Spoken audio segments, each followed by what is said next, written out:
And I will now introduce Justin, our translator, who will then introduce Khen Rinpoche. So Justin is a dedicated Dharma student and teacher with over 20 years of experience in studying and practicing Buddhism. As a former monk who spent 8 years in India, Justin had the privilege of studying and practicing with renowned Tibetan masters. He has also been working as a Tibetan translator and interpreter for more than a decade, deepening his understanding of the sacred texts. Currently, Justin is a vital member of the Namchak Foundation, where he serves as a translator of texts, an interpreter for Namchak Khen Rinpoche, and a teacher. So, Justin, I will pass it over to you. All right. Thanks, Rachel, and welcome, everyone. Thanks for joining us tonight. I'm going to just say a few words about Namchak Khen Rinpoche for those of you who aren't already familiar with him. Namchak Khen Rinpoche was born in Tibet and raised in a very spiritual family, a family that even carries the name Namchak, the name of our lineage. And his father was a Tibetan doctor, so as a young man, Khen Rinpoche learned Tibetan medicine. And at the age of 20, decided that he wanted to become a monk and wanted to study Dharma more seriously, so he left Tibet, which was at the time under a serious situation of religious repression, and came to India and Nepal then to meet with a lot of the great Tibetan masters who had left Tibet during the Chinese occupation, including his brother, where he became a monk and then studied at Namdrolling Monastery in South India under His Holiness Pen Rinpoche for many years, where Khen Rinpoche finally graduated and became a Khenpo, which is kind of a professor of sorts, you could say, of Buddhist philosophy.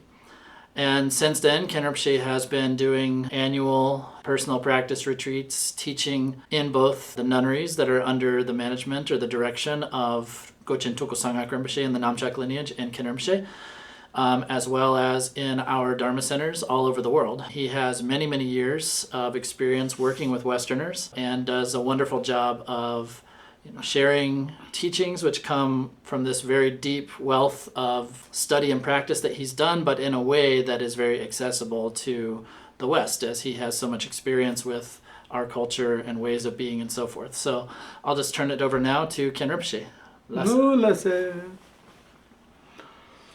And so first, I just want to offer my greetings. We have a Tibetan traditional greeting. We say Tashi Dele. It means kind of auspiciousness and goodness, like a wish for that for you. So I want to reach out and say that to all of you, including also Justin, my translator, and Rachel for coordinating everything, and to all of you who are joining us here. So I know that all of you have taken a lot of time out of your schedules to be here, so I'm going to go ahead and get started into our topic. And so I want to get a little bit of feedback from all of you first. I can see you with your cameras on. So how many of you are totally new to hearing about Buddhism? And so the reason why I ask that is I need to think about how I want to present this material to you. So there's so many things in the world that we could learn about, so many things and topics and objects. But here, we're here to talk about the nature of our own minds. And even putting aside all that multitude of phenomena of things in the world, even within the specific realm of kind of Buddhist or Dharma teachings, we'll often talk about a person's being in terms of their body, their speech, and their mind. Going through those, then when we talk about our body, we're thinking of something that is made of the elements, something that is kind of physical. And when we talk about our speech, we're talking about an aspect of sound or expression which is produced by our body together with our mind, which wishes to express something. And then when we talk about mind, we're talking about something which is clear and aware, something that is aware of its object. For example, when we talk about a visual consciousness or a visual aspect of mind, then we're talking about our consciousness's ability to apprehend or to view or to be aware of a physical object. When we talk about an ear consciousness, we're talking about the ability of our consciousness to apprehend sound as its object. So when we're talking about an awareness and its object, or a subjective state and an object that it could be aware of, we're talking about that subjective aspect. And amongst those three, which is the most crucial, which is the most primary, we could say? And according to us, according to Buddhism, we would say that the mind is primary. And the reason why I would say that mind is primary or mind is the most important factor is because body and speech are powerless. They are driven or under the power of your mind. Whatever your mind decides is what your body will do, and whatever your mind decides is what your speech will do or express. So they are, in a certain sense, kind of powerless without being driven by the mind. And so it is through gaining control, or you could say mastery or self-possession of your mind, that you could then gain a kind of freedom or a control or mastery of your body and your speech. Everything else, all the rest of what we are as a person, our being, is dependent upon the mind. And so then what that leads us to is realizing that our motivation is extremely important. And so if we begin with a wholesome or helpful intention, then ultimately that is going to lead to something which is helpful or good for us and good for others. If we are working with a negative or harmful intention, then ultimately that's going to be bad for us and also bad for others. The point I'm coming around to here is that in the beginning, one of the first things we need to think about is generating a good motivation. And if any of the things that I'm talking about, if you are doubting those or unsure of those, you can ask me about them. And so what do I mean by a wholesome or helpful intention? If our intention is to bring some kind of help or benefit to ourselves and others, then that's what I mean by a wholesome or good intention. So even just normally, we often want the best for ourselves, right? We want something to work out well for ourselves. We want that to be good. And so Khen Rinpoche told me to tell this quote again. I was telling him that there was a quote that His Holiness the Dalai Lama has said in English a bunch of times where he says that smart, selfish people work for others. Stupid, selfish people only think about themselves. And I think that's a really good quote. So even if we were completely alone and only thought about ourselves, we can't really live in isolation, can we? So we have to live in connection with others. You know, our sustenance, our happiness, our livelihood depends upon others and our relationship with others. Like a lot of things that we need come from others. We're not just living in isolation or able to sustain ourselves in isolation. And I think it's clear, and I bring this up a lot, that if you are fundamentally approaching people with a sense of kindness, of gentleness, then almost everyone is sensitive to that. And it makes them feel closer to you. And the opposite side, I think everyone knows this from experience, that if you approach people with intensity or hostility, then it automatically puts a separation that they pull away from you. So we need all of those connections, and we need all the good things we get from them, right? Like from our friends, from our relatives, from the people we work with in our communities. So what we're saying then is that by having this wholesome intention to help others, it's going to be good for me, actually. And that's, whether that comes out well or not, depends upon whether you have that good motivation or not, whether things actually work out that way or not. And as long as we have that intention, like as our kind of fundamental or continuous state of our intention in the world, then our actions and speech will reflect that. And so anyway, the first thing I want to say is just, if this is new to you, then start thinking in this way and see. Is this helpful or not? Is this kind of intention into your life helpful or not? Okay, so just to sum up everything I was just talking about, try and generate a good intention. And so what I'm going to be talking about throughout this weekend is about the Buddhist presentation of mind, right? And the reason why that's such an important topic for us is because the Buddha's actual realization, what the Buddha came to see, is that everything depends upon the mind. And so the entire explanation of Buddhism is an extension and an explanation of mind and the way that your mind functions. So there are extensive explanations along with all kinds of examples and reasonings and so forth, but they're all related to the mind. And so it's been somewhere around 2,600 years since the Buddha was in this world. And the topic, which was the main kind of subject of all the Buddha's teachings that have still continued up to today, the real uncommon, what we would say the special feature of what the Buddha's vision was, what the Buddha experienced or realized, is the function of mind and the true nature of reality. So one of those features of the Buddha's vision was that in any object or any phenomena that we could think of, that we need to try and understand what it is in reality. What is the true nature of that thing? And the other side of that is how important mind is. That's the other kind of uncommon feature of what the Buddha's realized. And so that is the main two main topics or the main subject that we're going to be talking about this weekend, isn't it? And so ultimately what all that is coming down to and what the Buddha's talking about is, or this is just an example, is that, if you were to talk about a tree, you could talk about all the branches and leaves and fruits and flowers and so forth, but the Buddha went straight to the root. Does that make any sense? Do you know what I mean when I say that? I'm going to say some things like that that will intentionally arouse some kind of doubt in you and then slowly explain what I mean. And so this may be new to some of you, but when we use the word Buddhism, I say this a lot, so I'm sure some of you have heard this a bunch of times from me. But, one of the things when we talk about the etymology of the word Buddhism in Tibetan is it means someone who is, or a study of kind of the inner science of the mind. It means someone who looks inside or the act of looking inside. So normally speaking, in our ordinary experience, our mind and all of our states of consciousness going through our senses and so forth are all looking outside. They're all focused on external objects. But there is an aspect of our consciousness which is not entirely focused outwardly, and that's what we call mental consciousness. That can look inward. Sometimes it's also called self-cognizing awareness. So what I mean by that is there is aspect of consciousness which is like experiential aspect for yourself. That's not something that needs to be explained or could be explained to others, but there is a sense of experiencing. And so even though we do have that capacity for that self-cognizing awareness or kind of meta-awareness, most of the power of our mind and of our attention is pulled outside and kind of focused on external objects, external situations. And so let's say if we were to be entirely focused outwardly, what's the benefit in that and what's the fault in that?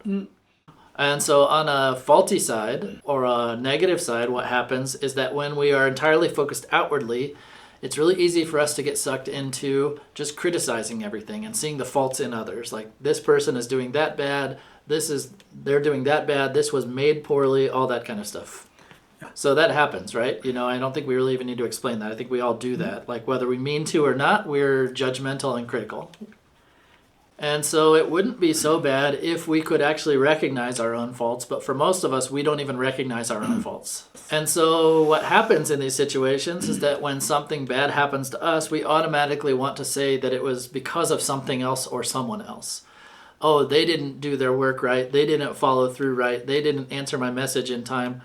All of those kind of things. And it's very difficult or very rare that we can see our part in our own mistakes or in our own difficult situations. We want to look outward for a cause or a blame. But the good side of our externally directed states of consciousness is that we can accomplish a lot. We can do whatever we need to do. We can protect ourselves. We can engage in the world, whether that's in our livelihoods or whatever we need to do, through our externally focused consciousnesses of our ears, our eyes, our nose, our bodily sensations, and so forth. The main topic that the Buddha focused on the most is a way of looking inward to understand your own mind states for yourself. And so that's why we use the word, a lot of times when we're talking about Buddhism, we'll describe Buddhism as the inner science.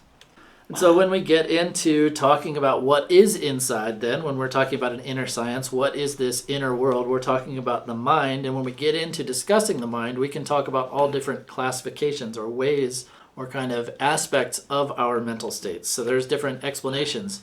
And maybe it would be too much to get into the details of this, but we have something that we call primary states of consciousness or primary minds versus mental factors. We have all kinds of afflictive emotions and so forth, like attachment, aversion, ignorance, jealousy, pride, and so forth. These afflictive emotions are what we call mental factors. We also have virtuous mental factors, states like compassion, love, joy, equanimity, faith, devotion, renunciation, and so forth. These are all things that are considered virtuous mental factors. And there are also states of mind which are neutral, we could say, which are neither virtuous nor non-virtuous and would not bring about a result which is either particularly good or bad. They're kind of states of apathy or spaced outness, that kind of thing. So we can also talk about mind in terms of states of mind which could be considered virtuous, non-virtuous, or neutral. So there are many of these states of mind which bring a lot of benefit and joy into our lives and others that cause us a lot of problems. For example, like I said before, if you have this aggression or anger towards others, then that is a type of state of mind which is going to bring you problems. It's going to make people feel more distant from you. It's going to separate you or push, your friends and family and so forth away from you. So the main thing that could make someone who's been close to you for many, many, many years, for a great long time, the one thing that could destroy that or that could completely separate them from you is anger. And also because of desires, then all kinds of fighting happens in the world because of desires, like desiring this or that or wanting this or that for yourself and so forth. Yes. So when we say attachment, we mean really grasping to and not letting go of something that you desire. So because of that type of state of attachment and grasping, then we will forcibly take things from others, or we will hold tightly onto things that we have and not let them go. And that can be things, people, situations, anything that's not just objects. So when we say anger, and if we're trying to define that state, it is a state of mind which arises and feels very disturbed, and is kind of feels disturbed while looking at or focusing on something or someone that it's not happy with. And when we say attachment, then we're seeing, instead of in anger where we're seeing something or someone that we're unpleased with, now we're seeing something that we are pleased with or that we are attracted to, and we want to possess it and we won't let it go. And then the third state, when we're talking about the three primary afflictive states of mind, we have attachment, aversion. Sometimes this third one is translated as ignorance, but we have to be careful about the way that term's translated, because in this sense, this isn't like ignorance of the nature of reality or something like that. This is just the ignorance of not being very discriminating, not really understanding what's good or bad for themselves, like a kind of spaced out neutral state of mind. Sometimes it's better to translate this as dullness or stupidity. So I'm just presenting a little bit of these kind of classifications of states of mind to you, and hoping that this makes you think a little bit about, what of these states of mind are helpful, which are not helpful, which are harmful for me, and being able to identify that in yourself a little bit. And I think you can. I don't think it's too much of a stretch here. So tomorrow and onwards, we're going to have plenty of time for questions, so I want you to ask me about any of this stuff. The more questions that you can ask me as we move through the weekend, then the more clear this material will become for you. And in Buddhism, if you wanted to get into the real details of this, we have so many different kind of frameworks and subdivisions and so forth, classifications of phenomena and states of minds and so forth. Additional thing I want to mention here is that when we go through this discussion, we're going to be talking about, I was just talking about these states of mind, and these are all things that we all see and experience in ourselves. We're not talking about something that is divorced from our ordinary experience that we have no connection to. So I wonder what you think of this. Like, as you hear about this and you're maybe like thinking of your experience and these things that I've described as maybe faulty or difficult states of mind, do you think it would be better for you to make some effort at reducing your engagement in those types of states of mind? Do you think that would be helpful to try to minimize that? And those kind of states of mind which are beneficial or helpful, do you think it would be good to try and increase the power or your level of engagement with those kinds of states of mind? So then, once we get through this preliminary discussion of recognizing what's helpful and what's harmful, then we have to start thinking about, okay, what are the methods by which I could reduce my engagement with the harmful attitudes and increase my engagement with helpful attitudes or states of mind? So I think maybe we should just do some back and forth here, some discussion, and allow you to ask some questions. Just like if you just reflect back to me, I think it would be helpful. Also, if you guys have any questions, you can just turn your microphone on too. May I speak? Yes. When you talk about anger, this is something that's been an issue for me for all of my life. Mm-hmm. And as you can tell, I'm not young. Mm-hmm. So there was a lot of anger in my family. And when I get angry, it seems to happen in just a second. Mm-hmm. So I'm interested to hear the methods for keeping myself from snapping, to slow down and think in some way so that I don't fall into anger and say things that I'm going to regret. Mm-hmm. What you said is totally true. Yeah, anger just comes up in a second and it's really powerful. And in Tibet, we have an example that we use for anger and one for attachment. So for anger, we say it's like a bandit or like a group of bandits. And attachment is more like a thief who's really sneaky. So when bandits come, like in Tibet, they'll come and they'll have a crew of guys on horses swinging their swords in the air, shooting guns off in the air, and they'll come through and terrorize the whole area, destroy the whole village, and steal everything. Like the bandits will come, kill all the people, steal all their stuff, and then go on their way. And attachment is more like a sneaky thief because you don't even notice when it comes on, but it can totally destroy, it can totally cause all kinds of problems, totally turn your whole world upside down before you even recognize it, and then it disappears. So with attachment, it's like we don't even recognize that attachment was causing the problems until it's already caused such a problem that it's turned our whole life into an upheaval. Then we can finally recognize and think, oh man, I really screwed up. Whereas with anger, it's the opposite. It's easy to recognize but hard to deal with. So they both can come into your experience and can turn your whole situation into an upheaval, but one does it in a very kind of sneaky and gentle way, and one does it in a very violent kind of turbulent way. So I'm going to get deeper into the real muck and the real details of that explanation and the ways of dealing with that, working with that, recognizing that further into the weekend. And tonight I'm just hoping to introduce the ideas and get us on the same page. From one method or one perspective, something that I think is good to do is to try to make a bit of a personal commitment to think, okay, I know that this situation is triggering and I'm not going to get angry ahead of time. And to keep trying to be aware of that as situations arise. And if you can continue being aware of that and continue keeping that kind of commitment in mind as you keep engaging with that and as situations arise that trigger that, then that commitment can become more and more and more stable until it kind of becomes a habit. When I first became a monk, I had to take vows, right? And I took my vows from another Kempo, another teacher. And so the first thing that you take is something called like the 4 ways of virtue. And so they're basically like, if someone beats me, I won't fight back. If someone scolds me, I won't yell back at them, that kind of thing. That's kind of the fundamental first things. So the fundamental like summary of what those initial vows are is to not harm others. And so that doesn't just happen overnight. Just because you took the vow doesn't mean that like you can automatically be perfect at keeping that vow. So it's something that you have to like be mindful of, and it becomes more and more and more kind of stable in you as you continue. And if you're someone who is capable of or wanting to get interested in meditation, then there's a meditation that we practice called calm abiding or shamatha meditation. And that practice of calm abiding is like complete opposites or lies in contradiction to anger. Like they can't exist in the same state of mind.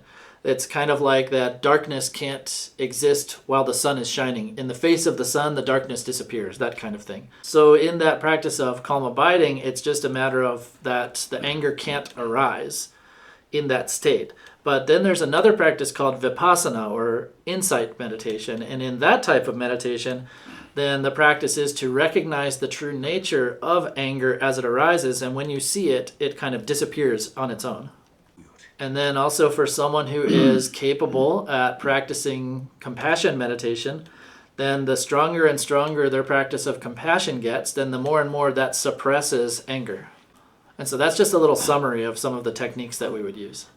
Okay, thank you very much. And that's good. That was a really great question. When one of you asks a question, then that brings up something that can clarify things for a lot of people because everyone has those kinds of experiences. Justin, there are a couple questions in the chat. Okay. So the first one is from Katie. A difficult topic culturally in the U.S. is racism. Mm-hmm. The anger caused by that is hard to feel is wrong. What is the Buddhist approach to what feels like justifiable anger? Yeah. And so according to Buddhism, first of all, that's just a natural situation that's going to come about. And also, as long as there have been kind of different races of people sharing lands, there has been racism, basically. And it's not a matter of like accepting it or that it's all fine or anything like that. It's a matter of looking at that anger and seeing, is it helping me or harming me, that anger? And according to Buddhism, the more firmly you hold on to that anger, the more it hurts you. So there's a story that we tell in Tibet that there was this old woman and she was living in the capital of Tibet, Lhasa. This is back when Tibet still had its freedom and there was a Tibetan government and all that. And she spent 3 years just like stewing in her anger towards the Tibetan government. But the Tibetan government didn't know she was angry. But for those 3 years, she was experiencing all kinds of difficulty because of her anger.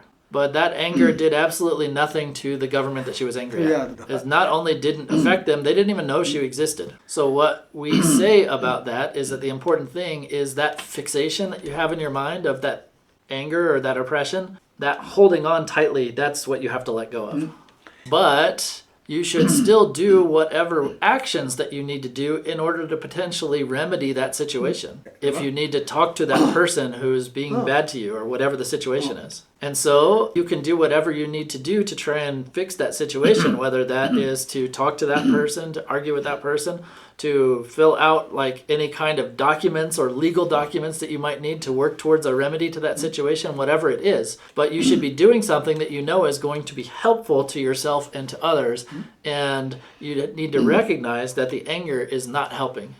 And it's also important when doing this examination to like see if you're being perfectly honest. Essentially, the idea is that you're not always, not you particularly, we're not always honest with ourselves, or we're not always like completely the right one, I should say. Like there still can be mistakes in the way we're thinking about situations, and it's important to recognize that as well. Like for example, there can be many situations where you might be starting to have doubts and suspicions about me because you thought I gave you a dirty look, but I didn't even see you. I don't even know that there is anything happening between us, but it's all in your head.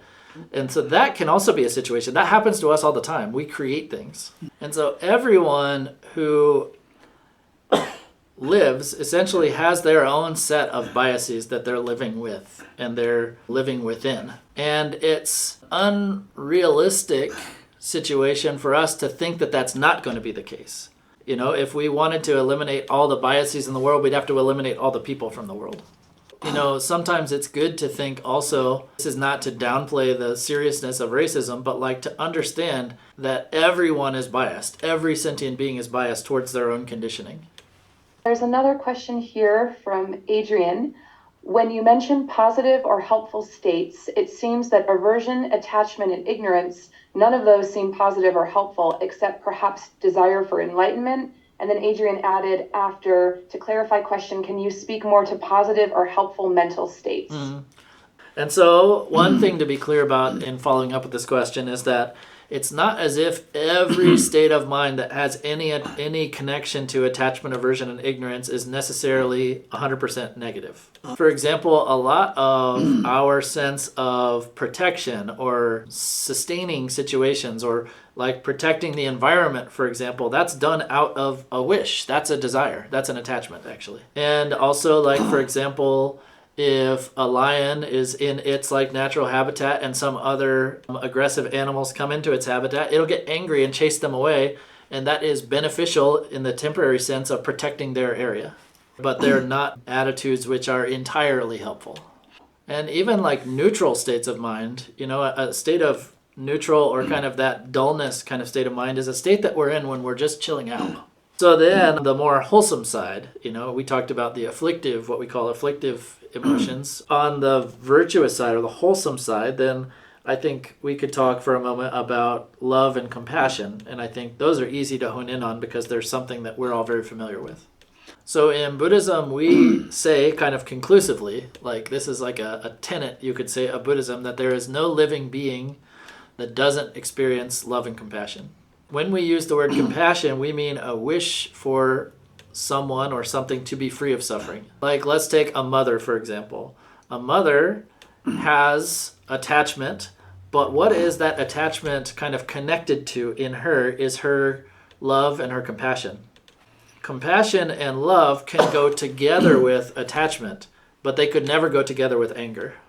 And so attachment, you know, like a mother's attachment, which is part of her love for her child, that's like an aspect of like a wholesome attitude, which is still connected with attachment. Also, even attachment or like desire in that realm is also the kind of emotion which makes sure that there are still living beings in this world. We would stop having children if we didn't have desire. So like even cows, you know, cows have that compassion for their children, that if there were another animal trying to attack or eat their children, they would give up their own life to try and fight off the animal. So it is these two aspects of love and compassion that ensure that there is a continuity of, like, for example, the human race or other races of animals and so forth, that also ensures the nurturing and care for our children, for making sure, like, caring for them that they don't get sick, that they have good enough food and clothing and so forth. And, you know, love is such an important thing. You know, it's in America, Khen Rinpoche makes an exception of this because it's not the case in other parts of the world necessarily, but he said in a lot of American families' homes, you keep dogs in your houses, like they don't in Tibet. for the most part. And how much like love and connection that can bring, like having that dog and giving it the affection and it returning the affection and so forth.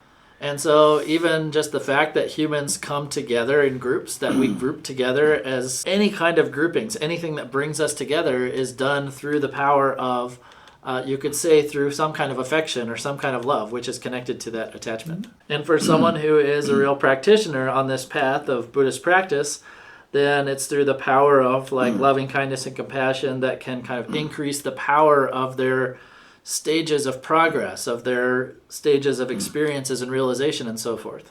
And also then like another one of the virtuous mental factors is faith or trust. And like that is a huge factor for, benefiting someone's practice. You have to have some faith or trust in what you're doing. And another one of those virtuous mental factors or states of mind is what a mind of restraint, you could say. Like a literal translation, direct translation is a mind of abandonment, but it literally means like to have in your mind a sense of I'm not going to do this or that, which I know are negative or harmful.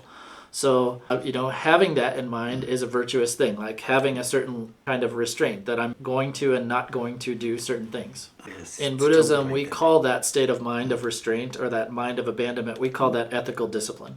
And then another one of these virtuous mental factors is what we call generosity. So generosity means a mind which wishes to give. And so because these kind of factors, these mental states are helpful or beneficial for ourselves and for others, it is from that perspective that the Buddha referred to these as virtuous mental states. There are a lot of people who have that doubt or that question, what does Buddhism mean? They keep using this word virtue and non-virtue all the time. And it is from the perspective of the ultimate results that would come about from that type of attitude or intention, that if it is ultimately a helpful result, then that is virtuous. And if it's an ultimately unhelpful or harmful result, then it's a non-virtuous.